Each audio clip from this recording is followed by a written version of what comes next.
Queria começar por agradecer à Porta 33 o convite que me foi feito para integrar este conjunto de workshops, e especialmente e pessoalmente pôr um nome na coisa, que é um nome de pessoas, que é o da Cecília e o do Maurício, que foram não só muito persistentes e eficazes na realização disto, como foram de uma maneira que normalmente não estamos habituados, ou até acho que isto é um fenómeno cultural, que não estamos habituados a pensar a eficácia nesses termos, não é? Estamos habituados a pensar a eficácia como qualquer coisa de austera, não é? E desumana, e burocrática, e eles foram ao contrário disso, não é? Foram ao contrário disso tudo. E, portanto, penso que posso até falar hoje de uma relação de amizade, que se tornou assim, não é? Depois queria agradecer também ao Manuel Rodrigues de nos ter posto em contacto e de se ter lembrado dos meus cursos para integrar, para sugerir à Porta 33, e bom, e os agradecimentos estão feitos. Depois queria muito rapidamente, tanto quanto possível, apresentar-vos o curso, estas aulas, esta oficina. Eu gosto de workshop, gosto desta ideia de ser uma oficina, precisamente, quer dizer, em primeiro lugar, que não está feito. Depois eu vou à bibliografia, que enfim, que eu já estava com algum peso na consciência, achando que era uma bibliografia se calhar um bocadinho assustadora. Fiquei agora mais descansado quando o Maurício disse que era uma bibliografia pequenina. Pronto, fico contente com isso. Eu não queria que se relacionassem com a bibliografia como uma espécie de documento que têm de seguir, quer dizer, não têm de ir agora para, sei lá, para a FNAC, passa publicidade, mas enfim, é o supermercado onde nós agora vamos comprar livros, e que fossem lá dizer, olha, veja lá se me arranja isto. Isto é, e porque eu por vezes vou referir algumas dessas obras, algumas ideias vieram de algumas destas obras, que têm estatutos muito diferentes. Eu vou falar um bocadinho desta bibliografia, têm estatutos muito diferentes. Por exemplo, se derem uma olhadela muito rápida, veem que há desde escritores do século I até obras do século XXI, portanto não pode ser exatamente a mesma coisa, servir exatamente para a mesma coisa. Para já tiram daquilo que querem, não é? E depois, lá está outra vez, eu não quero que isto seja uma estrutura, não quero que tenham de levar a embalagem completa, para chegar cá e tirar uns bocadinhos e guardarem isso na cabeça, qualquer coisa, nas notas, seja o que for. E depois, algumas dessas coisas podem-se desenvolver, não é? Pode-se pegar naquilo e pode-se começar a puxar a ponta, podem ser uns novelos que a gente chega ali, é? E puxa a ponta e vai ver até onde é que desenrola. E vão ver que com o fio que eu vos dou aqui, desenrolam depois muito pouco. Não é? Se quiserem continuar a desenrolar, a bibliografia também serve para isso, não é? Para ajudar a desenrolar alguns fios que não puderam ser sequer trazidos para aqui. Mas eu vou dizer para que é que cada uma destas obras serve. Acho que vale a pena analisar com alguma minúcia a bibliografia. Bom, começo pelo A. O único A que temos é aqui o Sr. Arras. Daniel Arras é um historiador da arte numa época em que já são raros. Hoje em dia quem fala sobre arte costumam ser outras vozes, de outras origens, mas o Sr. Daniel Arras é um historiador da arte e tem uma obra muito interessante que se chama Le Détail, pour une histoire rapprochée de la peinture, portanto, para uma história aproximada da pintura. É uma obra de 92 e é uma obra que faz um percurso pela história da pintura, chamando a atenção para a importância dos detalhes, dos pormenores, e procurando até uma categorização desses pormenores, não é? Que tipo de pormenores é que há? Sei lá, por exemplo, um pormenor de um pequeno, inventei este, uma pequena cruz que alguém tem pendurado ao pescoço. Este, agora que vou dizer assim, não inventei. Por exemplo, uma patazinha de leão que um retratado tem na mão, por exemplo. Um retrato famoso que o Lorenzo Lotto faz, não sabia bem de quem, depois começou-se a especular a partir precisamente da ideia do leão, a partir dessa pata de leão leonina que ele tem na mão. Bom, e portanto, isso é um tipo de pormenor. Depois há outro que é, por exemplo, um pormenor, uma mancha de tinta, uma mancha da marca do pincel. Não? São coisas, percebem que são coisas diferentes. Não é? Bom, para dar uma ideia dessa categorização, para nós não nos vai interessar muito, mas já que falei nisso, para perceberem de que é que eu estava a falar. O Daniel Arras diz algumas coisas muito interessantes sobre pintura, a partir desta questão, e para aqui, de uma maneira muito prática, digamos assim, serve-nos porque eu utilizo algumas interpretações que o Arras faz de algumas imagens e, portanto, é um dos livros referidos. Todos eles são especificamente referidos ao longo disto, por isso é que eu achei que devia pôr aqui. Bom, depois um clássico do Roland Barthes, A Câmara Clara, que é uma edição portuguesa das edições 70, e que é uma obra já creio que de 80, 1980, uma das últimas obras do Roland Barthes, e que, acho eu, espero não estar assim a enganar muito, e que vamos usar várias vezes sobre a fotografia. É uma obra que permite estabelecer algumas coisas que, em vez de ser eu a dizer, não é? Quer dizer, ao senso comum, podemos referir ao Barthes e depois aí encaixar num aparato conceptual mais produtivo. O Geoffrey Batchen, este Burning with Desire, é uma obra sobre a origem da fotografia. O que ele quer dizer com este Conception of Photography é precisamente essa ideia do momento de concepção, momento da origem da fotografia, portanto, entre os pioneiros. E é uma obra, para mim, eu acho esta obra uma das obras mais interessantes escritas sobre a fotografia, que ultrapassa muito uma espécie de história das origens da fotografia. O Richard Brilliant é um historiador da arte, é um historiador da antiguidade,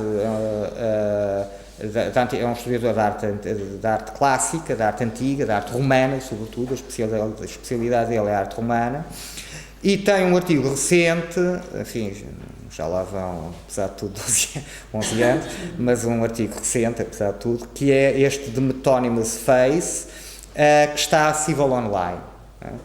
Não é um texto muito interessante, teoricamente, mas é uma súmulazinha simpática sobre o retrato, em que ele convoca alguns textos mais teóricos e em que faz uma súmula fácil de ler. Bom, portanto, é uma coisa, encontram online, portanto, podem ler no computador, podem imprimir, portanto, estão à vontade. Depois, Metonymous Face, já agora é um conceito. Metonímia é uma figura de estilo que é muitas vezes utilizada a propósito do retrato, e do rosto.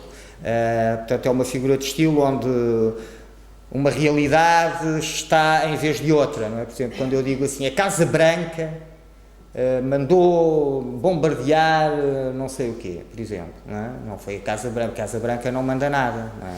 E, portanto, a Casa Branca está lá em vez do Presidente dos Estados Unidos, ou o Governo dos Estados Unidos, ou o Secretário de Estado competente, ou o General não sei o quê, não é? Fosse quem fosse que deu a ordem, não é? Bom, portanto, é isto a metonímia. O rosto está lá, também, muitas vezes, está o rosto e estão coisas no rosto que dizem outras coisas, que não se vêem, não é? Portanto, o rosto portanto, a ideia de metonímia aparece por aí. Anne Coquelin é uma obra que está traduzida em português, primeiro por uma editora do Porto, a Res Editora, e agora pela Europa América, desde o ano passado. É uma obra que ela escreveu já no início dos anos 90, e é uma obra que vale a pena lermos sem preconceitos. Anne Coquelin é uma filósofa muito interessada por arte, tem algumas obras que eu considero muito importantes, por exemplo, uma coisa sobre arquitetura que eu acho muito interessante, e que me foi muito útil muitas vezes, e esta obra, que se vocês deem-lhe uma hipótese, se quiserem passar por ele, deem-lhe uma hipótese, porque aquilo eu se não conhecesse Anne Coquelin, isto irritava-me e eu não dou muita hipótese às coisas, e portanto se calhar dizia, pá, vai-te lixar e não continuava a ler, mas se derem uma hipótese vão ver que há coisas muito interessantes, não é? Uma coisa interessante, aliás, na Anne Coquelin é que ela recusa e não recusa de uma maneira... Não recusa de uma maneira militante, digamos assim, não recusa de como você dizendo mal dos outros que usam, mas um aparato conceptual muito elitista, muito fechado, que dá muito jeito, há gente que o usa muito bem e que não é, digamos, que não é traduzível isso em simplificações, por exemplo. Bom, mas a Anne Coquelin não, acha que se deve, por razões que ela explica, que são razões éticas até, que se deve utilizar uma linguagem comum, não é?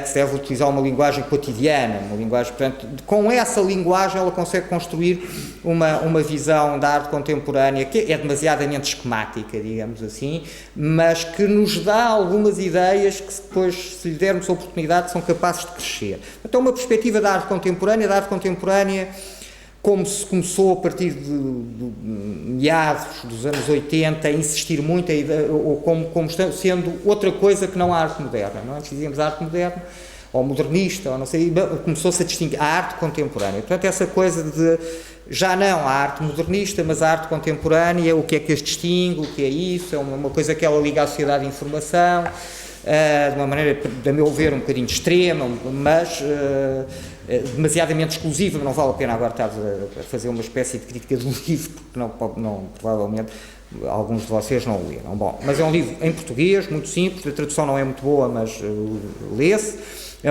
Do Pierre Daix está aqui um artigo que só está cá porque eu vou referir esta interpretação dele. Ele refere-se a uma obra, um quadro do Picasso, Uma Natureza Morta, como sendo um retrato escondido da Marie-Thérèse Walter, de uma das amantes do Picasso, e portanto por isso está aqui este artigo, não é? Em que ele fala disso e defende essa ideia, a meu ver, de uma maneira convincente. Vamos usar isso um bocadinho mais para a frente. Portanto, um artigo do Art in America, publicado em 83. Do Deleuze e do Guattari, ponho só os 1000 plateaux, onde eles discutem algumas ideias que, de uma maneira, ou expressamente, serão referidas aqui, ou pelo menos implicitamente estarão muito metidas no meio das coisas que se vão passar aqui, mesmo quando não são aparentes. E pronto, e provavelmente citarei alguma passagem, não tenho a certeza, mas depois, o Thierry de Duve, este Voici, é um catálogo de uma exposição, daquelas exposições de fazer balanço, de balanço do milénio, não é? Que tiveram muito na moda no final do século XX e princípio do século XXI. Portanto, é um catálogo de uma dessas exposições. O Thierry de Duve eu tenho de o apresentar como um tipo perigoso, porque dá coisas que eu não subscrevo de maneira nenhuma, e gosta de dar... O perigo é que gosta de dar coisas às pessoas que eu acho que as pessoas demasiadamente procuram e a que demasiadamente se agarram quando querem pensar a arte. Sentimentos e beleza e coisas dessas. E ele arranja sempre maneira de recuperar isso e bom. Mas é um tipo inteligente, muito bem informado, com algumas ideias muito interessantes e até originais, digamos assim, e esta obra é uma boa história da arte do século XX, digamos, do Manet até ao fim do século XX, ou seja, de meados do século XIX até ao fim do século XX, e é uma obra interessante e que também se agarra a várias coisas, mesmo que eu esta não citarei expressamente, mas que se agarra, é uma espécie de tributo, achei que devia pôr aqui, e que ajuda se calhar a compreender, depois se quiserem alguma coisa, pensarmos onde é que aquele gajo foi buscar isto, se calhar há algumas pistas por aqui, como há em todas as coisas que aqui estão. Dirigido, não é uma obra do Thierry de Duve, mas é dirigido pelo Thierry de Duve, são as atas de um colóquio de Definitively Unfinished Marcel Duchamp, ou definitivamente inacabado Marcel Duchamp, que tem vários artigos que são interessantes, são comunicações interessantes sobre isto, há alguns até com discussões a seguir, com transcrições da discussão, e por exemplo, há um artigo do Campfield, que conseguem com um bocadinho de trabalho encontrar na net, pequeno, pouco trabalho. Há um professor qualquer que pôs aquilo online, portanto tem lá uma espécie de scans, não é? Fotocópias desse artigo do Campfield, que é um bom artigo sobre a história, uma espécie de arqueologia, a história do urinol. Onde é que ele foi buscar aquilo? A gente sabe onde é que ele comprou, sabemos a marca do urinol. O urinol desapareceu, não desapareceu, aquela fotografia que nós vemos sempre, que é uma fotografia de um fotógrafo americano, do Stiglitz, que nós já veremos, não sei se ainda hoje, mas que veremos ainda neste primeiro grupo de coisas. Era assim que seria exposto o urinol se tivesse sido exposto pelas sociedades independentes? Como é que é? Bom, portanto, por exemplo, esse artigo acho que é um artigo muito interessante, muito esclarecedor e uma forma resumida de se perceber a história da Fountain do Duchamp, que é um dos objetos importantes para onde andaremos. Esta arte, esta história da arte dirigida pelo Art Since 900, do modernismo, antimodernismo, pós-modernismo, já digo porque é que me estou a rir, dirigido pelo Al Foster, Rosalind Krauss, o Yves Lambois, o Benjamin Buchlow, que são, enfim, as estrelas do grupo October, que publica da revista October, que publica pelo MIT. É uma das histórias da arte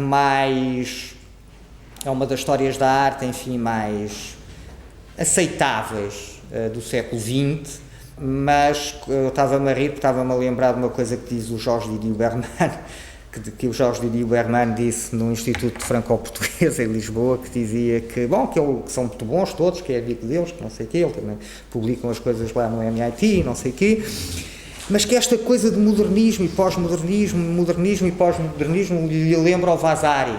O Vasari é um historiador da arte, é um artista, pintor, arquiteto, e que faz uma espécie de história da arte, da modernidade, do Renascimento, e que faz tudo o Renascimento e o não Renascimento, digamos, os bárbaros e o Renascimento, o Gótico e o Renascimento, como diríamos nós, o Renascimento e o Gótico e o Renascimento. Bom, e portanto este modernismo, pós-modernismo, há um artista, que já nem me lembro quem é, mas um artista americano dos anos 60, que eu vi online, por acaso, uma vez, à procura de material para os meus alunos, que dizia, e agora o que é que nós temos agora? Arte quê? Pós-modernista? O quê? 30 anos de arte pós-modernista? O que é que a gente agora lhe há de chamar? O que é que vamos... Bom, portanto, e isto parece que se prendeu nessa armadilha também, às vezes é um bocadinho irritante, mas mesmo assim penso que é difícil arranjar algo mais satisfatório dessa maneira, assim, uma história de arte geral. Há uma coisa que encontram online, que eu não pus aqui propositadamente, que é do Cuspit, do Donald Cuspit. Tem uma história da arte do século XX, publicada por um site de arte, que é a ArtNet, é um site austríaco, e, portanto, na ArtNet encontram essa história do Cuspit online, portanto, vão lá, tem uma data de imagens, não pagam nada por isso, e, portanto, muita informação. Não era a história da arte que eu escrevia, mas foi o Cuspit que a escreveu, portanto é assim. Mas também é muito aceitável, é uma coisa muito aceitável. Este Larice Rogier, que eu não sei, nunca tinha ouvido falar antes, mas parece que é um jornalista, neste Arriscar o Real, é um dos caderninhos que o Museu Brardo publicou, logo é o primeiro, e portanto é uma leitura da coleção do Brardo, e que é se quiserem adquirir alguma vez, aquilo é muito barato, se quiserem adquirir, eu aconselho-vos que comprem em francês, porque eu comprei em português e é uma tradução de um tipo até com boa reputação, mas execrável. Mas execrável a um ponto de pôr em causa a própria compreensão do texto. Quer dizer, eu, às vezes não tinha de imaginar o que é que aquilo estava a querer dizer, tinha de perceber, depois percebi, bom, está bem, é porque eu não traduzia isto assim. Pronto. É uma maneira muito rápida, não é uma coisa muito, muito interessante, mas é uma maneira muito rápida de adquirir uma visão contemporânea da arte. percebem? De adquirir uma visão que já não é aquela que da história da arte em progresso, e a pintura tem de ser cada vez mais abstrata, não é? E o cubismo traiu a abstração porque não seguiu esse progresso. Aquelas coisas como se ordenavam, não é? Até aos anos 70, se ordenavam as histórias, não é? Aquele tipo de darwinismo progressista, de uma espécie de academismo modernista que estava a fossilizar, não é? na altura. Bom, e portanto é uma boa maneira de adquirir algumas ideias porreiras, simples, por aí. Do José Gil, este sem título, tem vários textos sobre o retrato, e logo o primeiro é muito interessante, não é? São todos muito interessantes, mas logo o primeiro texto sobre o retrato é um texto muito, muito interessante, e portanto onde ele problematiza uma série de questões e faz algumas leituras muito interessantes sobre várias coisas, até ao Don Giovanni do Mozart.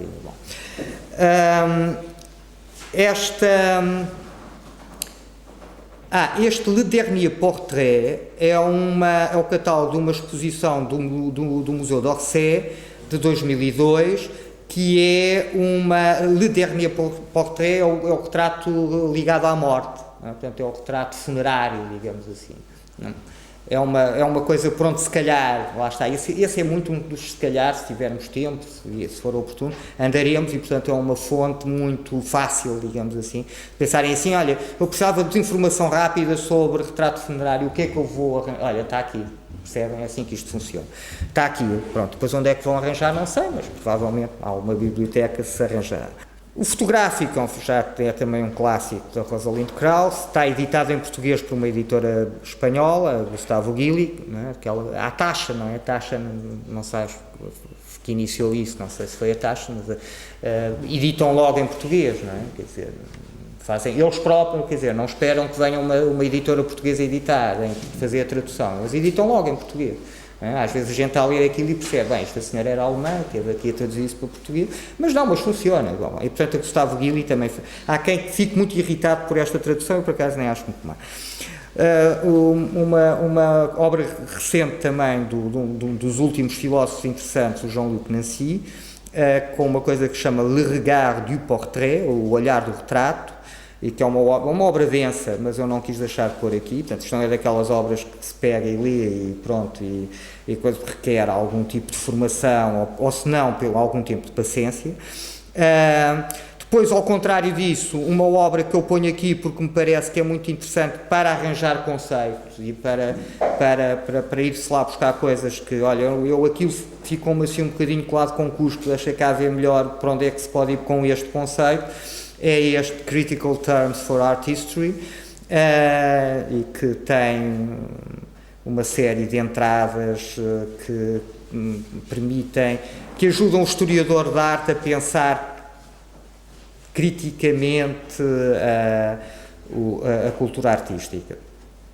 Depois, o Ovídio e o Plínio, as metamorfoses do Ovídio, que é um autor do final do século I a.C., do início do primeiro século depois de Cristo, não é? Como sabem, não há ano zero, portanto num dia era antes, no outro dia era depois, não é? Atxin era antes e Atxin era depois, e portanto é ali entre o primeiro antes e o primeiro depois, e que nas metamorfoses fala do mito, daquilo que depois se chama, são autores posteriores que vão dar-lhe nome, o Ovídio não a nomeia, da Galateia, não é? Daquele senhor que estava muito triste com as mulheres, achava que as mulheres não eram um bicho esquisito, e então resolveu fazer uma mulher para ele mesmo, e fez uma escultura em marfim, não é? Um marfim muito bonito, e conseguiu fazer uma mulher muito bonita, apaixonou-se, é essa a história.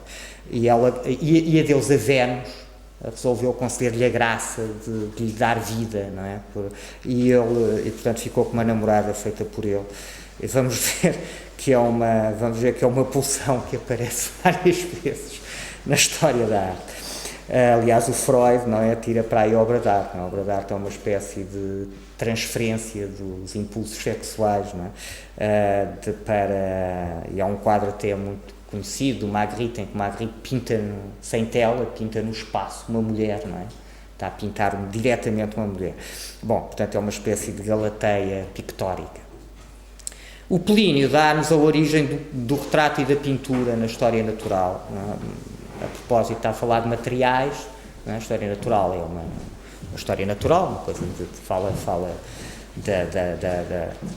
da pedra, de vários tipos de pedras, e a propósito disso ele diz, bom, e o retrato, não sei o quê, de pigmentos e tal, bom, a pintura, e depois essa história interessante talvez venha a talho de foice. A revista de História da Arte, editada pelo Instituto de História da Arte da Universidade Nova de Lisboa e pela editora Colibri, o número 5 é inteiramente dedicado ao retrato. O último artigo é meu, foi aí que começou este tipo de pensamento sobre este tema e, portanto, mas não é só a única coisa, tem vários pessoas ligadas ao Instituto ou ao Departamento de História da Arte da Universidade a pensar o retrato de acordo com a sua área, digamos assim, portanto tem o retrato na Antiguidade, do Justino, tem o retrato na Idade Média, várias questões. Bom, por aí até ao retrato contemporâneo. Este Impossible Self-Representation está numa revista muito interessante, cujo centro é online. Já há coisas muito interessantes, não é? Que são mais interessantes que as coisas em papel, que são cada vez menos interessantes. É esta Image and Narrative, e, portanto, podem ir aqui a esta morada e o artigo está online. E é interessante, sobretudo, para pensar Nan Goldin, coisas assim. Como também está, já estou a deitar perigoso. Como também está online esta Inner Visions da Tate e etc., que é uma revista interessante também da Tate. Há duas revistas da Tate, a Tate Papers, creio eu, e a Tate e etc., que cheias de coisas bestiais, não é? Portanto, online também. Eu não percebo porquê, mas só nós é que, não se calhar são os países latinos, mas nós temos imenso medo de pôr as coisas online. A Biblioteca do Arco ainda nem uma lista dos livros todos pôs online. Não sei que medo é que existe nestas coisas. Nós temos imenso medo. Os americanos põem tudo e mais alguma coisa que eu saiba não são pobrezinhos. Nem ficaram mais pobrezinhos por causa disso. Não sei.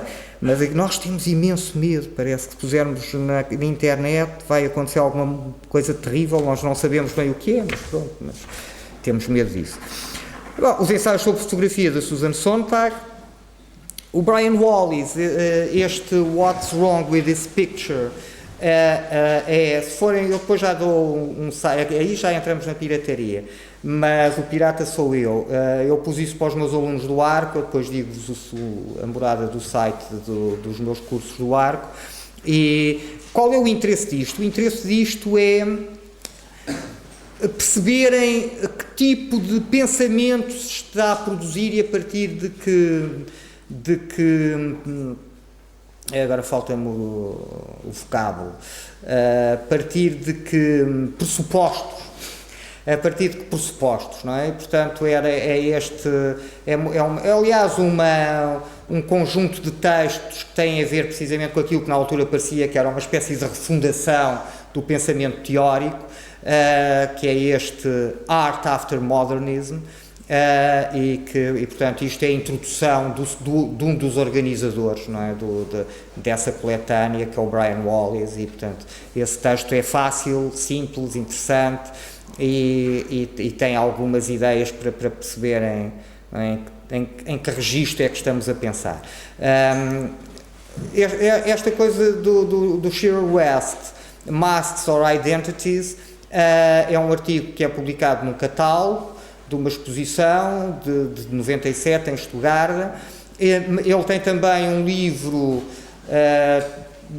dedicado inteiramente ao retrato. Não é muito interessante, nem este texto é muito interessante, mas é uma história do retrato no século XX que dá dicas porreiras, não percebem? Então, não é uma coisa, a gente vai dizer, que aquele tipo teve ali uma intuição brilhante sobre, não, mas é uma historiazinha do retrato em que vai dando assim umas ideias, olha aí, já viram como o tipo resolve pôr aqui a família todos nus em cima da cama, não é muito normal e tal, bom, e portanto isso é uma...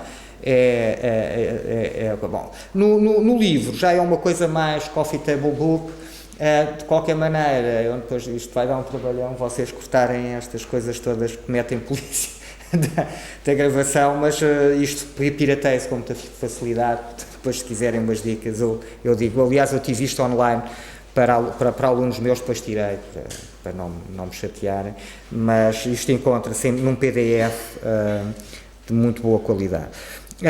O Maurício Iacovar é só porque eu vou começar por falar das aparições do Hitchcock, aquilo que os americanos chamam cameo, e está publicado no catálogo esgotadíssimo do ciclo do Hitchcock, por acaso acho que foi reeditado, da Cinemateca Portuguesa, o ciclo de 1982, e portanto é por isso que está aqui, e pronto.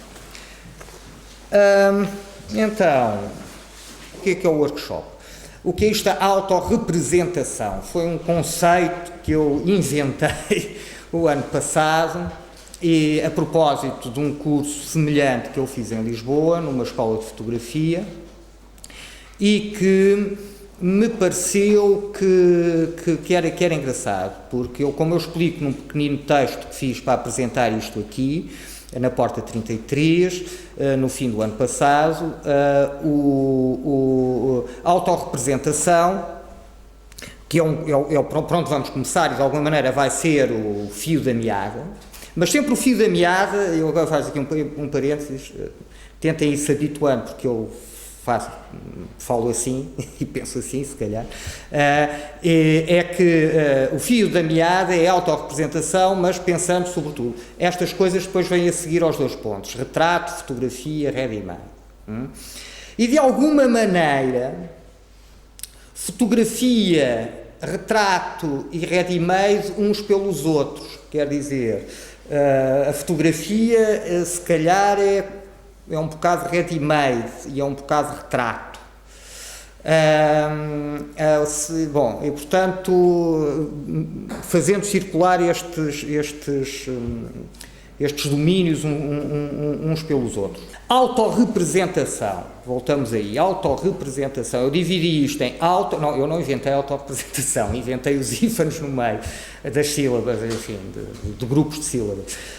Autorrepresentação, bom, que tem a ver com automático, é uma coisa que nós vamos entrar por aqui, não é uma coisa, vamos entrar, não quer dizer que comecemos por aí, mas é uma coisa para onde vamos andar, as coisas, o automático, automático também no sentido de sem autor, digamos assim, de qualquer coisa, como por exemplo, como no ready-made, quem é o autor do ready-made? Não é uma espécie de obra de arte instantânea, portanto, uma espécie de obra de arte automática, digamos assim. Bom, e portanto, representação, põe aqui o outra vez, não é? E portanto, digamos, uma representificação, não é?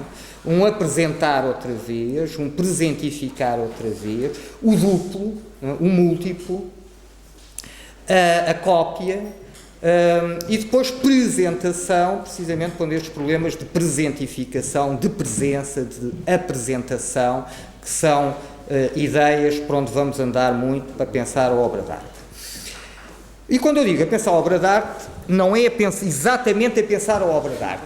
Esta se calhar foi um ato falhado, porque é pensar a história da arte contemporânea, digamos assim, assim para dizer uma coisa assim. É pensar a arte contemporânea a partir, sobretudo, destas questões que estão incluídas aqui, e que eu explicito um bocadinho melhor nesse texto de apresentação do curso, depois se quiserem dar uma olhadela, se não deram já, e pensando sobretudo o minimalismo, a pop, o conceptual. Bom, portanto, digamos, isto é uma espécie de núcleo duro, não é? De questões, sobretudo de questões que se levantam aí com maior clareza. Bom, portanto, o workshop é basicamente isto. Vamos pensar problemas. de autorretrato, vamos começar por aí, de autorretrato, de autorrepresentação. A autorrepresentação é um autorretrato, é sempre, nunca é, pode ser. Bom, vamos pensar isso. Vamos pensar isso, por exemplo, na Cindy Sherman, que se opõe muito normalmente a que as suas autorrepresentações sejam autorretratos, por exemplo. Bom, e, portanto, vamos pensar problemas de identidade. Ao pensarmos problemas de identidade, vamos pensar em coisas que não são propriamente artísticas, digamos assim. E vamos então começar a perceber que aquilo a que chamamos a obra de arte se integra num contexto, que é um contexto inescapável, que não podemos escapar, não podemos sair, e que na cultura contemporânea. Portanto, quer dizer, aquelas ideias da obra de arte como sendo boa em si, sendo arte em si mesmo, havendo coisas que são arte em si mesmas, que não precisam que eu ache que sejam uma obra de arte, ou que algum contexto cultural as transforme em obras de arte. Aquela ideia de que a obra de arte tem necessariamente a ver com o belo, e que é bela em si mesma, por si mesma. Que a obra de arte, bom, é isto, tem uma natureza assim ao assado, uma espécie de uma essência. Bom, veremos que hoje em dia não é uma maneira, já não é uma maneira que nos satisfaça para pensar a obra de arte. Não nos satisfazemos com esta maneira de pensar a obra de arte e convocamos outras coisas para qualquer coisa, uma espécie de local, de território que riscamos no chão. Eu digo isto a rir-me porque riscar no chão não só me parece uma espécie de gesto básico de territorializar qualquer coisa, como de individualizar qualquer coisa, como está muito ligado à ideia do retrato e ao nascimento da pintura, e aí entra o Plínio, não é? Bom, e portanto, questões de identidade também, de autoria, vamos entrar por aí, por uma data de coisas que depois disparam para vários lados, não é? E que nós não seguimos até ao fim. Não é? Portanto, vamos ali, olha, estão a ver para onde é que se podia ir, perceberam, bora aí voltar para trás e vamos continuar. Portanto, é um caminho em uma espécie de arborescência, não é? Uma espécie de rizoma, não é? Dizem o Deleuze e o Guattari, que se calhar a ideia é mais essa.